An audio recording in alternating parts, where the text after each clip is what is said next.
अंग्रेजी बोलना हलवा है और ये हलवा हम आप सबको खिलाएंगे। Hello everyone, welcome back to around Satya. न जाने क्यों यार लोगों ने अंग्रेजी को एकदम हौवा बना रखा है। पता नहीं क्यों लोग कहते हैं कि अंग्रेजी बोलना बहुत कठिन है। हमको तो कठिन नहीं लगता, बहुत ही आसान है। मेरे दोस्तों, आप लोग जिस वीडियो को इस वक्त देख रहे हैं, मैं आपको यकीन दिलाता हूं, अगर आपने इस वीडियो को एंड तक देख लिया तो इंग्लिश आपकी दासी बन जाएगी, आपकी नौकरानी बन जाएगी, आपकी गुलाम बन जाएगी। मां कसम, इस वीडियो को देखने के बाद इंग्लिश से आपको प्यार हो जाएगा और इतना आसान बना दूंगा आपकी अंग्रेजी को कि आप देखते रह जाएंगे। बहुत आसान है क्लैरिफाई करना और स्पीक करना इंग्लिश को। मैं आपको सीक्रेट बताने वाला हूं कि अंग्रेजी आखिर बोलते कैसे हैं। जब भी आप अंग्रेजी बोलिए तो किसी की भी कॉपी मत करिए, किसी की भी नकल मत करिए। अगर आप नकल करेंगे तो कभी भी कामयाब नहीं हो पाएंगे और इंग्लिश तो कतई नहीं बोल पाएंगे। जैसे आप अंग्रेजी जो है आपके लिए हौवा जानते हैं कब बनता है? जब आप किसी को बोलते हुए सुनते हैं कि कोई आदमी है और उसमें वो आया और आपके पास आके बोलने लग गया, और आते ही आपके पास वो बोलने लग गया, A farmer and his family lived in a village. The time is around Diwali. The farmer bought 3 toys made of sugar. These toys were in the shape of 3 stands. He kept the toys in the almirah. और आपका confidence lose कि अरे बाप रे, इतना खतरनाक अंग्रेजी बोल रहा है, हम कैसे बोलेंगे?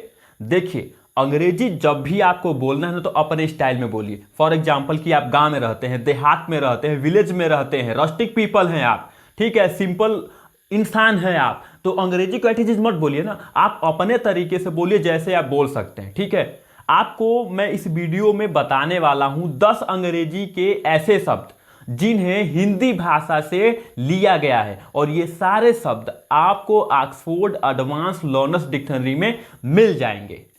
और इन शब्दों को जानने के बाद आपको ये पता चलेगा कि हम इंग्लिश को हिंदी की तरह से बोल सकते हैं अपने स्टाइल में। ठीक है, तो मैं उन सारी चीज़ों को क्लेरिफाई करने वाला हूँ। फॉर एग्जाम्पल कि अगर आप गांव में रहते हैं, देहात में रहते हैं, तो अपने स्टाइल में बोलिए। जैसे ऐसे आप कह सकते हैं कि हेलो चाचा, how are you, everything is good ना चाचा, when I was just meeting you चाचा, I was thinking that you are my ideal and I have learned a lot of things from you. ए चाचा, you are my dream चाचा, you are my ideal चाचा।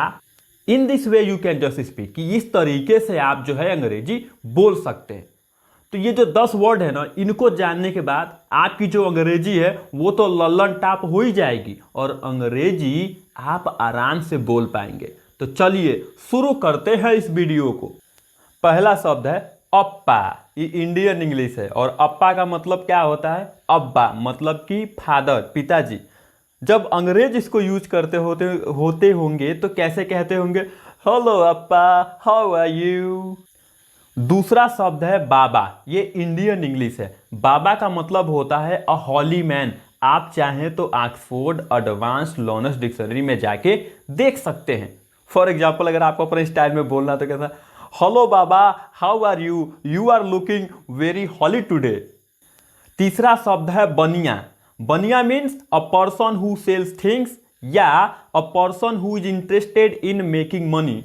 एक आदमी जो चीजें बेचता है या एक आदमी जो पैसा कमाने के लिए बहुत ज्यादा इंटरेस्टेड है, तो उसको क्या कहते हैं? बनिया। For example, he is a very greedy बनिया। चौथा है बापू, और बापू का मतलब होता है a father. For example, Mahatma Gandhi was the Bapu of our nation, और you can say Mahatma Gandhi was considered as Bapu. पांचवा शब्द है भाजी। ये इंडियन इंग्लिश है। भाजी मतलब a South Asian dish of spicy fried vegetables, अर्थात एक दक्षिण एशिया का एक प्रकार का खाना जो मसालों से भरा हुआ सब्जियां होती हैं, जिसे हम भाजी कहते हैं। For example, hey brother, give me some bhaji because I am very hungry. छठा है बिंदास। It's meaning is independent and seeming to have no worries और responsibilities.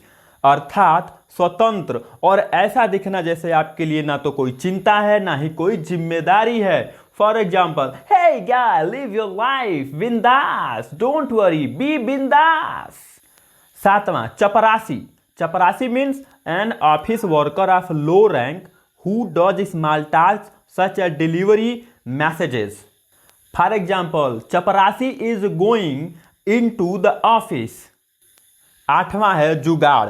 It's meaning is the use of skill and imagination to find an easy solution to a problem or to fix or make something using cheap basic items। इसका मतलब ये होता है कि काम चलाऊ या एक ऐसा गुण या एक ऐसी कल्पना जिससे आप चीज़ों को आसानी से ठीक कर सकते हैं, उसे जुगाड़ कहते हैं। आज जरा सोचिए, जब अंग्रेज जुगाड़ शब्द को बोलते होते होंगे तो कैसे कहते होंगे? व्हाट जुगाड़ मैन, योर जुगाड़ इज वेरी ऑसम। तो आप भी कह सकते हैं, वाओ व्हाट अ जुगाड़, योर जुगाड़ इज वेरी लोलन टैप। नवा शब्द है dharna. Dharna means an act of lying flat on the floor with your face down as an act of worship in a temple. इसका मतलब ये होता है कि एक प्रकार का कार्य जब आप फर्श पर बैठ करके अपना चेहरा झुका करके ऐसे बैठते जैसे कि आप पूजा कर रहे हो। धरना का मतलब आप जानते हैं ना? People are doing dharna in front of the office. The angry people are on dharna. और 10वां है दीदी। Yes, Indian English. Oxford advance learners dictionary ने इसको भी शामिल कर लिया है। दीदी मीन्स एन ओल्डर सिस्टर, एक बड़ी बहन। For example, didi taught me how to speak English. Hey didi, listen to me, where are you going. तो ये थे 10 शब्द जिनको अंग्रेजों ने भी बोलना शुरू कर दिया है। तो आप पीछे क्यों हैं? आप भी बोलिए। जब आपको कोई शब्द समझ में ना आए कि इसका अंग्रेजी क्या होगा, तो वहाँ पे आप हिंदी का शब्द रख करके बोल सकते हैं और इस तरीके से आपकी जो इंग्लिश है वो बहुत आसान हो जाएगी और आपको अंग्रेजी बोलने से कभी डर नहीं लगेगा और आपका कॉन्फिडेंस जो है वो 7वें आसमान पर होगा।